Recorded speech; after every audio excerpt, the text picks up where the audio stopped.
এভাবে আজকে কাউকে কষ্ট দিবেন, দুদিন পর ঠিক সেই কষ্ট আপনার কাছে ফিরে আসবে আরো দ্বিগুণ হয়ে।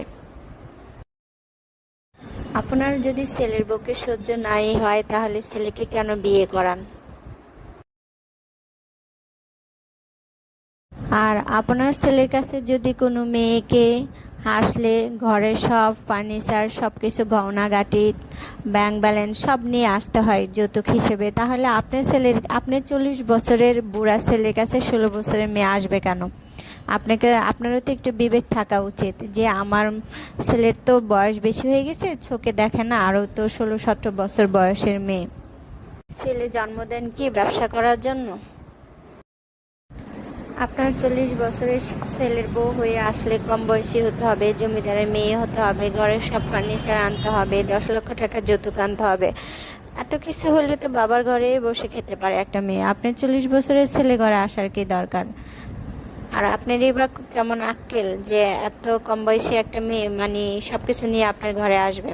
আপনার ছেলে যে বুড়া, আপনি কোনো দিক দিয়ে স্যাক্রিফাইস করবেন না কেন? মেয়ের মারাই স্যাক্রিফাইস করবে, মেয়ের বা ফ্যামিলি স্যাক্রিফাইস করবে। আর আপনাদের ছেলের দরকার, আপনাদের বউর দরকার, সেজন্য আপনারা বিয়ে করাচ্ছেন। তাদের এত কিছু নিয়ে আসতে হবে কেন?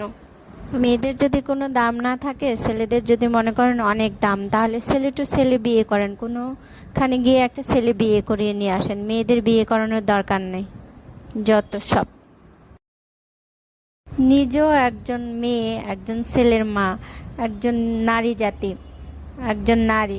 আপনি নিজে নারী, একজন ছেলের মা, একজন মহিলা মানুষ, একটা মেয়ে হয়ে আপনি অন্য মেয়েকে কেন এত ছোট করে এত তুচ্ছ করে দেখেন? আপনারা কোন ঘরে জন্মগ্রহণ করেছেন শুনি?